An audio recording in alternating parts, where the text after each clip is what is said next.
Hello listeners. This is the reading of the Sabbath School lesson for the fourth and final quarter of 2022. The series is titled On Death, Dying and the Future Hope. The author is Dr. Alberto Tim, while your readers are Percy and Sibylla Harrold. Welcome to lesson number 9, titled Contrary Passages. It's ready for teaching on November 26, and I'm Percy Harrold. Monday, November 21. Today, with me in paradise. One of the Bible passages most widely used to try to prove the immortality of the soul is Luke 23, verse 43. He replied, "Truly, I tell you, today you will be with me in paradise." Almost all Bible versions, with few exceptions, translate this text in a similar way, giving the impression that on the very day Christ died, Christ and the thief would be together in paradise. This should not surprise us because those translations were made by biblical scholars who believe in the dogma of the natural immortality of the soul. But is this the best translation of the text? Compare Luke 23, verse 43 with John 20, verse 17 and John 14, verses 1 to 3. How should the promise of the repentant thief on the cross be understood in light of Jesus' words to Mary Magdalene and his promise to his disciples? Luke 23 and verse 43. And Jesus said to him, "Assuredly, I say to you, today you will be with me in paradise." And John 20, verse 17, Jesus said to her, "Do not cling to me, for I have not yet ascended to my Father, but go to my brethren and say to them, I am ascending to my Father and your Father, and to my God and your God." And John 14, beginning at verse 1. "Let not your heart be troubled. You believe in God, believe also in me. In my Father's house are many mansions. If it were not so, I would have told you. I go to prepare a place for you, and if I go and prepare a place for you, I will come again and receive you to myself, that where I am, there you may be also."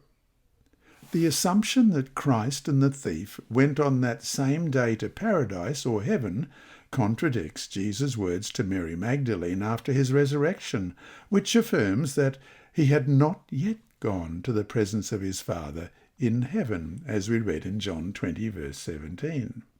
This error, that both Jesus and the repentant thief went to heaven that day, also contradicts Jesus' promise to his disciples that they would be taken to heaven only at his second coming in John 14, verses 1 to 3.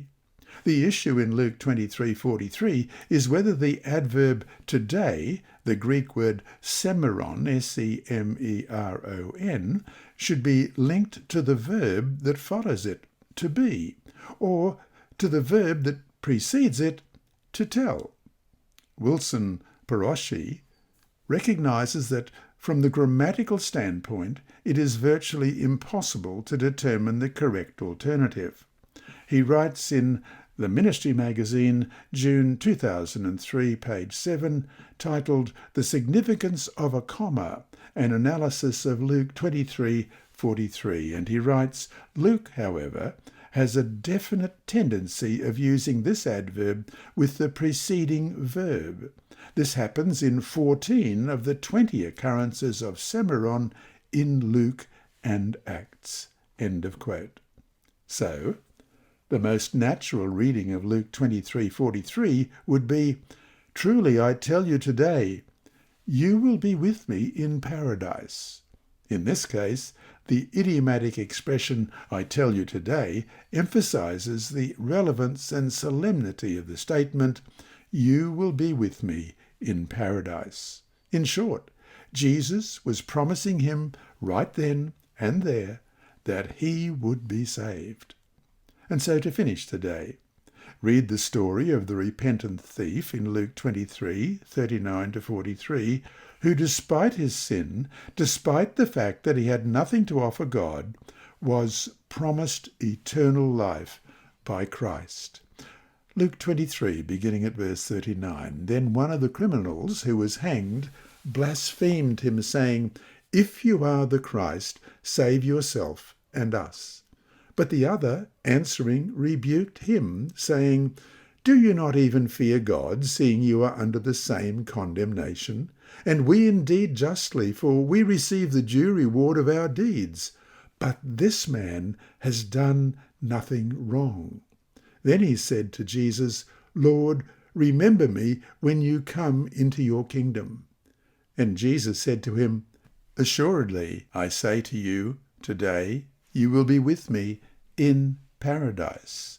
How does this story powerfully reveal the great truth of salvation by faith alone? In what ways are we just like that thief? In what ways do we differ? This lesson was read by Dr. Percy Harrold for Christian Services for the Blind.